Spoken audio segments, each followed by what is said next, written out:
Yep, excited for this matchup. Two top teams in the country getting ready to play. Thank goodness it's at our place. We get to come home and play. Night game, should be an electric atmosphere. It is every time we play them. They've got a tremendous team. Josh has done an unbelievable job with this team. They're playing at a high level. Just got through watching a bunch of their special teams, and I always say you can tell the character of a team and how good a team is, how hard they play by their special teams, and they play really hard.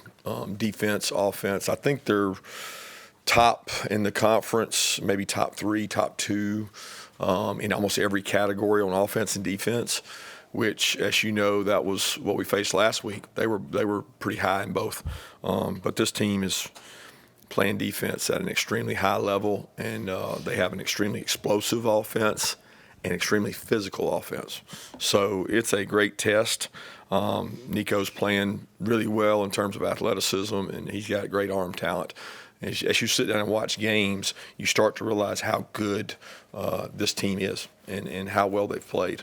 So they've got a tremendous football team, and we've got a tremendous football team. And it's going to be a great opportunity for these two to go play and square off in what's a pivotal matchup. I mean, it's going to be a great matchup at night at our place and on a national stage. So it's what you come to Georgia to play in, and it seems like we have been in a bunch of these type games, especially this year. So we've got to get our team prepared as coaches to play their best game, and they got a great team. Open it up for questions. Yeah, Kirby, last week you heard Lane kind of openly address that game as a de facto playoff game. Is that the kind of approach that you consider taking with your team this week? I don't ever take those approaches. I don't think they're the right way to go about things. I think you're trying to win your conference all the time, and to do that, you got to win your games at home. You got to play well on the road, which we have and haven't. We've done both, but I like making it about who we play and how we play, and less about just outcomes. Coach, I understand a lot of offensive game plan. It's dictated by the strengths and weaknesses of the defense you're playing. That being said, is there anything you'd like to try and change about the offensive approach of your team these last 3 games starting Saturday night?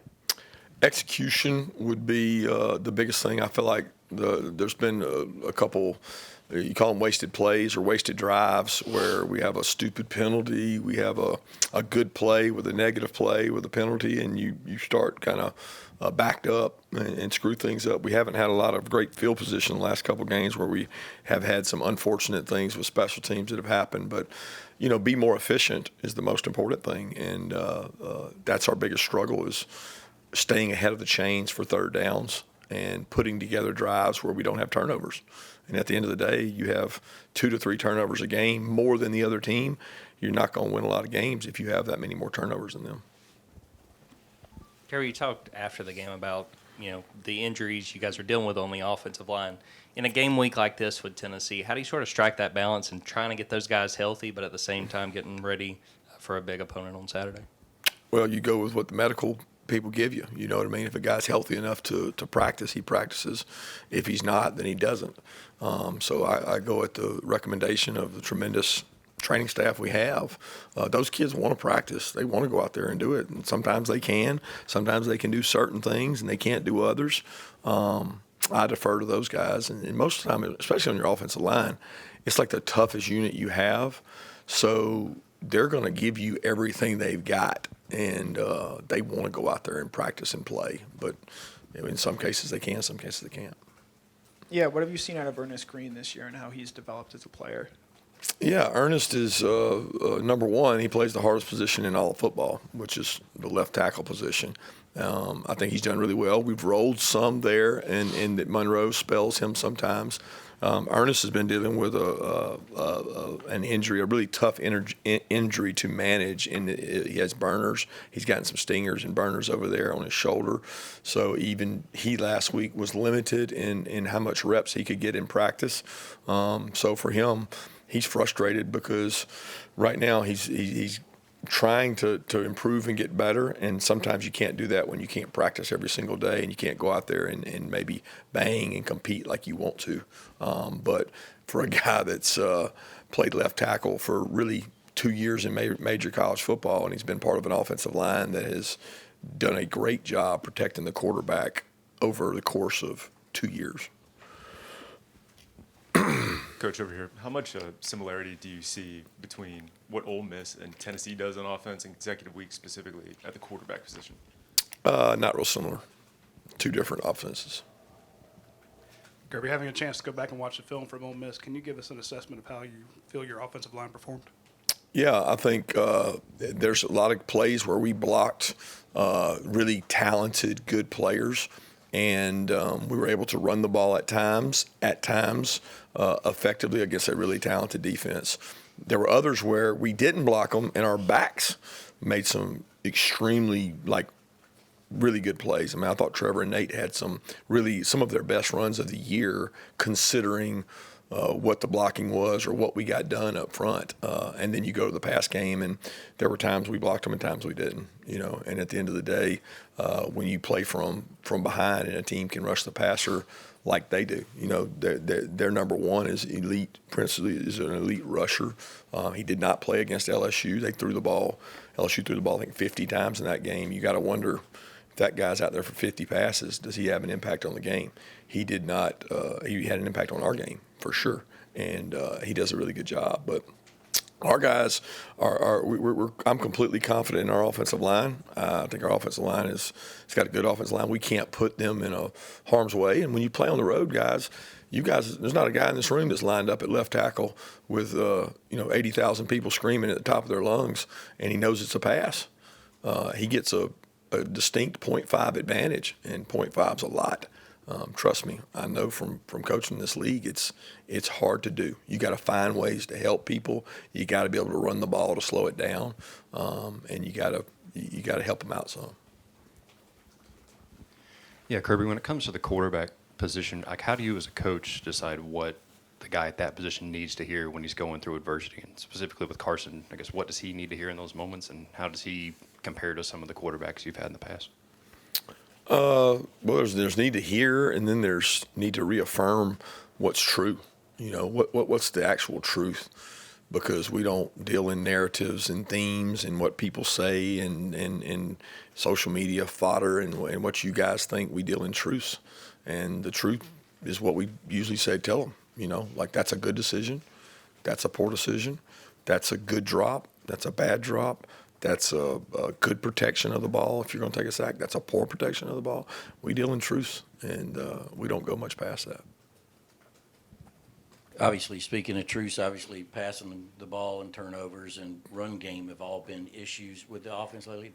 Is there an option that you have at quarterback, whether there's somebody that could be more of a running threat, or would you consider, or have y'all considered, like a change either temporarily in game? Absolutely not.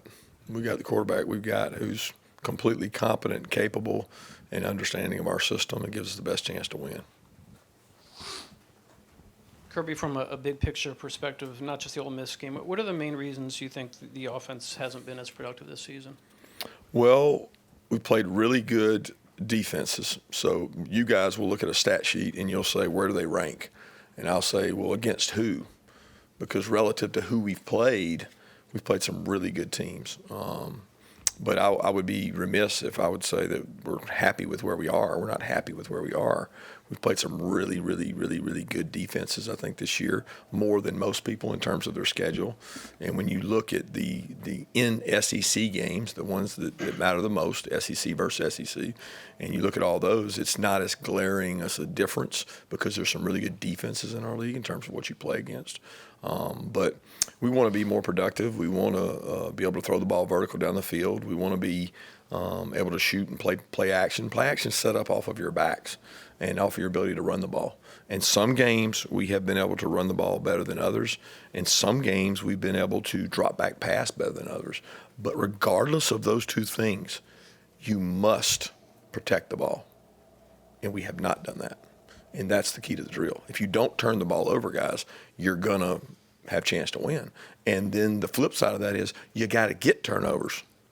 So where are our strip outs? Where are our rip outs? Where are our takeaways, I would say? Because to win turnover margin, it's a two-way street. It's not just a one-way street. Coach, last week, Colby Young's accuser recanted her story. What is the situation we have now as far as him being a member of the football team? The legal process has got to play itself out. Look, we want to support Colby where we can. We continue to provide him with access to our facilities and the support resources we have, whether that's ranking, the training room, mental health, the weight room.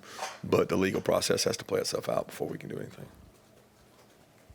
Kirby, there's a video on social media of Jake Pope seemingly celebrating with some Ole Miss fans on the field after the game. Just wanted to see if you had seen that and what your reaction to it was. Yeah, what an idiot. Just stupid. I didn't see it till today, but he's embarrassed about it. He's upset about it. That's obviously a childhood friend of his. He grew up and played with there at Buford and knows him. Hadn't seen him in forever, but just not real smart. But to be honest with you, I don't have time to waste energy on that. You know what I'm saying? Like my focus is on Tennessee. I'm not worried about that. I realize all coaches continue to recruit players who have given verbal commitments, but I'm wondering, now that we've had a couple of years with NIL, how has that affected, has it turned up the intensity of efforts to flip players, and do you have any concerns as you've seen that develop? I don't understand what you're asking. You're saying worried about our commitments or worried about other people's commitments? What are we talking about? Just in general, the process of how NIL affects, are you concerned about bidding wars develop? I've been worried about people committed to us before NIL. You know what I'm saying? Like there's no commitment that is done until it's signed. You know what I mean? And now, even when they're signed, they're not done.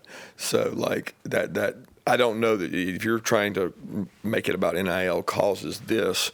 I can't say that because it was that way before NIL. Yeah, Kirby, Tennessee's got one of the top pass rushes in the country. What stands out to you about the way they get after the quarterback and how effective they are? They're extremely disruptive with 4 people.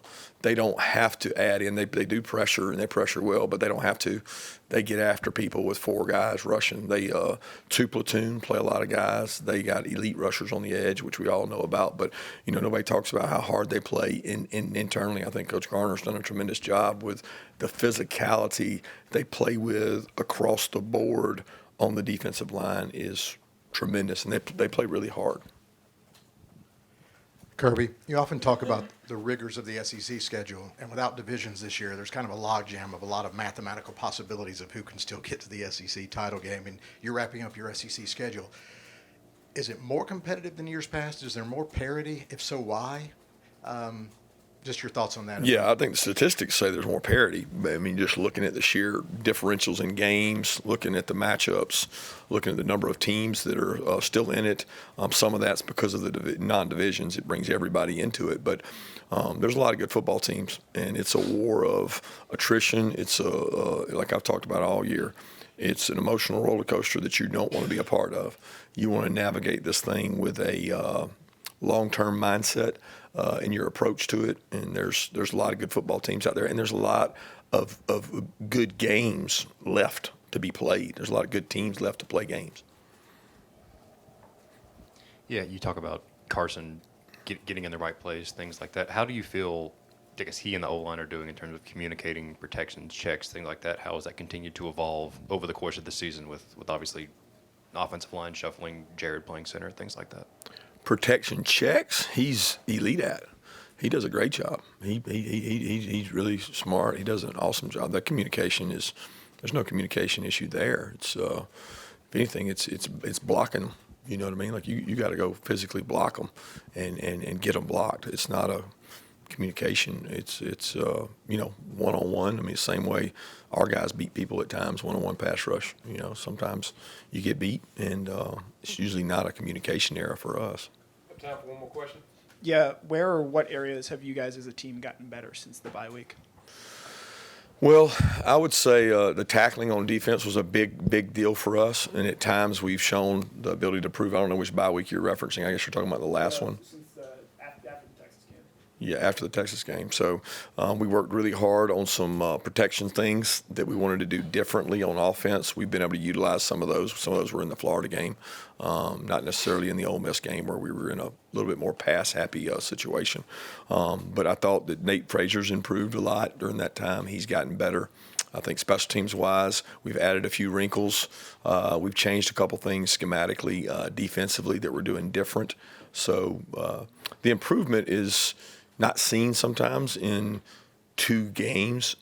It's seen over a course of time, and it's a continuum, right? It's not like we're saying, okay, it's this jump. It's like every practice we have since the bye week, we've had, I don't know, not 14, but 14 days. We've had a lot of practices where the improvement for us is these younger players that have gotten more reps and continue to get better. Unfortunately, sometimes they don't get to play because the games we've been in have been a lot tighter.